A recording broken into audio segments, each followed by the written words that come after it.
Caríssimos católicos, apostólicos romanos, filhos da única Igreja fundada por Jesus Cristo, Deus eterno e bendito. No Evangelho de São Mateus 16:18 diz: Tu és Pedro, e sobre esta pedra edificarei a minha igreja. Jesus disse minha igreja no singular, não disse minhas igrejas no plural. A Igreja Católica é a Igreja de Jesus, é a Igreja de Deus. Ela foi fundada no ano 30 em Jerusalém. Fora da Igreja Católica não há salvação. O católico que conhece a Igreja e a abandona para seguir as seitas não se salva. Jesus Cristo é católico, Nossa Senhora é católica, os apóstolos são católicos, até Judas Iscariotes, aquele covarde, falso e traidor, foi católico, mas não perseverou. Jesus chamou Judas de filho da perdição, João 17:12, e de diabo, João 6:70. São João Evangelista diz que Judas era ladrão, João 12:6. Estimado católico, devemos amar e defender a nossa Igreja contra as línguas caluniadoras e maldizentes. O católico que não defende a Igreja é um Judas traidor, é um ingrato. Prezados católicos, vamos refletir sobre o pecado de sodomia. Sodomia é a união carnal entre pessoas do mesmo sexo ou do sexo diferente, mas em lugar não natural. Repito, sodomia é a união carnal entre pessoas do mesmo sexo ou do sexo diferente, mas em lugar não natural. A primeira é sodomia perfeita entre pessoas do mesmo sexo. A segunda é sodomia imperfeita entre pessoas do sexo diferente, entre homem e mulher. Uma e outra podem ser consumadas ou não, segundo haja ou não a efusão do esperma, ensina o padre Teodoro da Torre del Greco no seu livro de Teologia Moral. O padre Heinrich Denzinger diz que a sodomia é um pecado da mais baixa espécie, ensina o padre Heinrich Denzinger. A sodomia, estimado católico, entre pessoas do mesmo sexo, é pecado mortal, pecado gravíssimo, é uma aberração. Repito, a sodomia entre pessoas do mesmo sexo é pecado mortal, pecado gravíssimo, é uma aberração. E não adianta os mundanos e inimigos de Deus aplaudirem esse pecado e dizer que é certo e normal, porque não é. É pecado gravíssimo e não é certo e não é normal, porque a Bíblia, a palavra de Deus, o condena. No livro do Levítico, capítulo 20, versículo 13 diz: o homem que se deita com outro homem, como se fosse uma mulher, ambos cometeram uma abominação. Levítico 20, 13. E na carta de São Paulo aos Romanos 1:27 diz: igualmente os homens, deixando a relação natural com a mulher, arderam em desejo uns para com os outros, praticando torpezas, homens com homens, e recebendo em si mesmos a paga da sua aberração. Romanos 1:27. E na carta de Judas, versículo 7, diz: Sodoma, Gomorra e as cidades vizinhas, por se terem prostituído, procurando unir-se a seres de uma natureza diferente, foram postas como exemplo, ficando sujeitas ao castigo de um fogo eterno. Carta de Judas, versículo 7. Estimado católico, o padre Teodoro da Torre del Greco diz no seu livro de Teologia Moral: tratando-se do casal, homem e mulher, a sodomia não é pecado mortal se o homem começa o ato sexual no lugar inatural para depois consumá-lo no lugar natural. Repito o que escreve o padre Teodoro da Torre del Greco no seu livro de moral. Diz o padre: tratando-se do casal, homem e mulher, a sodomia não é pecado mortal se o homem começa o ato sexual no lugar inatural para depois consumá-lo no lugar natural. Caso isso não aconteça, é pecado mortal. É pecado mortal. Nunca é lícito, isto é, permitido, a cooperação da mulher na união sodomítica. A mulher deve sempre resistir. Isso mesmo, a mulher deve sempre resistir, ao menos internamente. Externamente, pode se comportar passivamente, se é impossível impedi-lo, mas o consentimento no deleite venéreo é ilícito. O correto é a esposa mandar o esposo se converter, mandar ele mudar de vida, deixar essas fantasias do capeta de lado. Isto é, se a mulher é temente a Deus, é claro, e tem vergonha na cara. Se for a tampa e o balaio, então se completam. Caríssimos católicos, é uma vergonha o esposo que ama a esposa submetê-la a tamanha humilhação, tratá-la como se fosse um objeto do prazer. Isso é vergonhoso, degradante e vomitante. Esse tipo de homem, esse tipo de marido, merece o nome de rato de esgoto ou barata de fossa. Essa atitude ofende a Deus e destrói o amor entre o casal. Deus não abençoa esse tipo de relação sexual. Quem faz isso transforma o quarto num chiqueiro, transforma o quarto numa fossa. Muitos homens casados buscam novidades no sexo e acabam destruindo o casamento. O homem não pode transformar a sua esposa numa escrava do sexo. Existe mulher que ofende a Deus para agradar ao marido. Isso não é correto. Isso não é correto.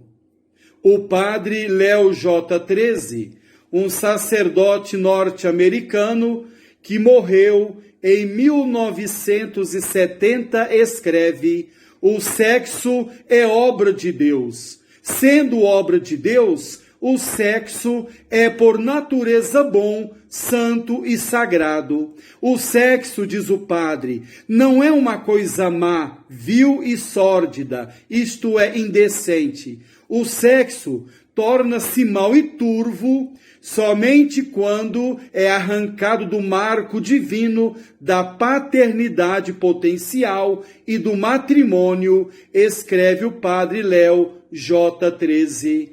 O padre João Moana diz: quem criou nosso corpo foi Deus, não o diabo. Se tivesse sido o diabo, o corpo seria mau. porque do diabo não pode sair nada de bom, escreve o padre João Moana. Estimado católico, é muito perigoso brincar de sexo. Isso mesmo, é muito perigoso o casal brincar de sexo, porque o sexo é obra de Deus. O casal que comete o pecado de sodomia está totalmente contra a vontade de Deus, que quer que a relação entre o casal seja santa e para ter filhos. É impossível um casal ter filhos através da sodomia. Isso mesmo, é impossível um casal ter filhos através da sodomia. Prezados católicos, esse assunto não é brincadeira, é muito sério.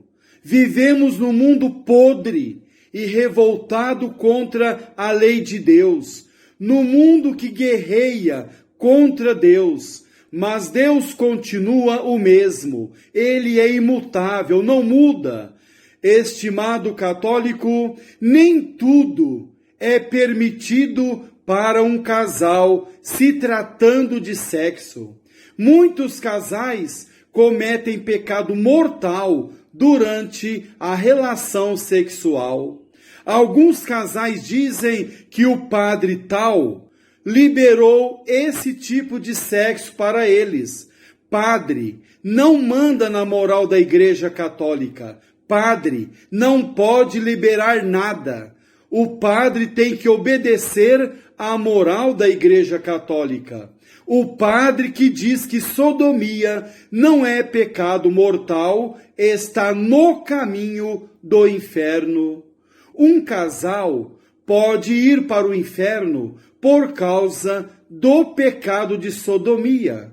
O casal que comete o pecado de sodomia vive na escuridão, longe de Deus, não pode ser feliz porque desobedece a Deus. Se o casal é católico, deve se arrepender e fazer um propósito firme de deixar esse pecado e fazer uma sincera confissão. Somente assim o casal católico terá paz. Na carta de São Paulo aos Hebreus, capítulo 13, versículo 4 diz: o matrimônio seja honrado por todos e o leito conjugal sem mancha. Hebreus 13, 4. Não é só evitar o adultério, mas também outros pecados, principalmente o pecado de sodomia. Essa passagem de Hebreus 13, 4 exorta com firmeza a apreciar e honrar o matrimônio, vivendo a castidade conjugal. O matrimônio é um chamamento de Deus à busca da santidade nesse estado.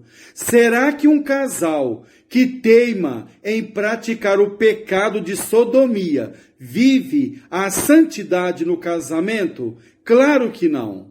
Claro que não. Esse casal ofende a Deus e vive na escuridão, vive na fossa. São João Paulo II escreve: todos os esposos, segundo o plano divino, estão chamados à santidade no matrimônio.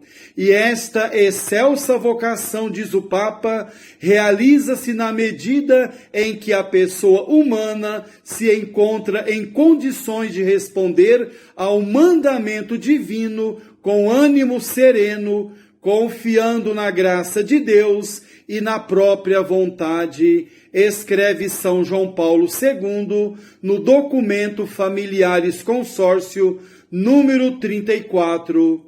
E São José Maria Escrivá diz: não há amor humano claro, franco e alegre no matrimônio, se não se vive essa virtude da castidade, que respeita o mistério da sexualidade e ordena a fecundidade e a entrega. Quando a castidade conjugal está presente no amor, a vida matrimonial é expressão de uma conduta autêntica, marido e mulher compreendem-se e sentem-se unidos. Quando o bem divino da sexualidade se perverte, diz o santo, a intimidade é destroçada, o marido e mulher já não podem olhar-se nobremente, cara a cara, escreve São José Maria Escrivá no livro Cristo que Passa, número 25. E o padre João Moana, médico e sacerdote, que morreu em 1995, ensina: o marido deve ser autêntico nas relações sexuais, isto é, deve realizar o ato sexual como o corpo sugere, como os órgãos indicam, e abster-se das corrupções do amor, das táticas antinaturais. O marido deve usar a esposa e não abusar dela, escreve o padre João Moana. Estimado católico, a malícia da sodomia consiste no afeto ao sexo indevido e no lugar não natural. Se falta este afeto à pessoa ou ao lugar não natural, não há sodomia, mesmo se duas pessoas buscam a poluição com toques ou outros meios. A sodomia imperfeita é um pecado diferente da sodomia perfeita. A sodomia imperfeita entre pessoas do sexo diferente, entre homem e mulher, é um pecado diferente da sodomia perfeita entre pessoas do mesmo sexo.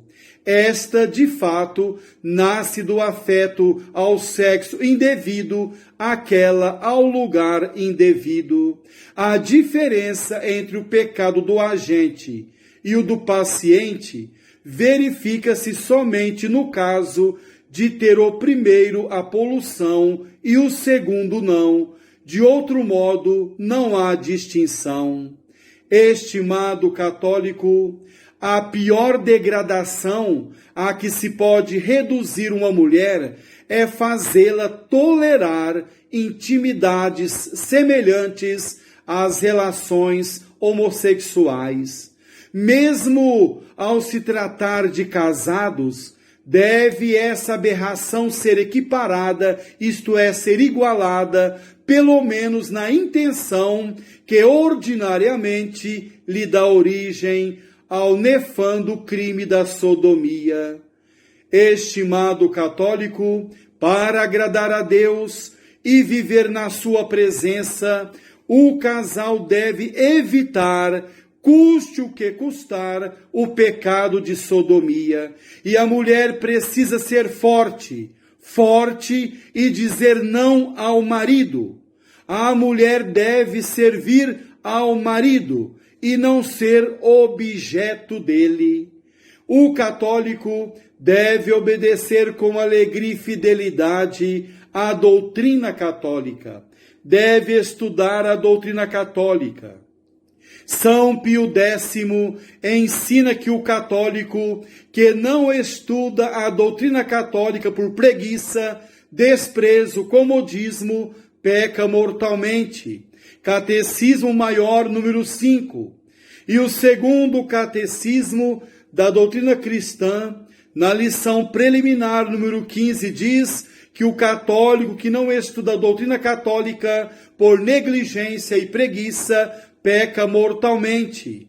O católico deve ler a Bíblia todos os dias, deixar essas novelas podres, vômito do capeta, e ler todos os dias a palavra de Deus, fazer uma leitura meditativa todos os dias, ler também as biografias e os escritos dos santos e os documentos pontifícios.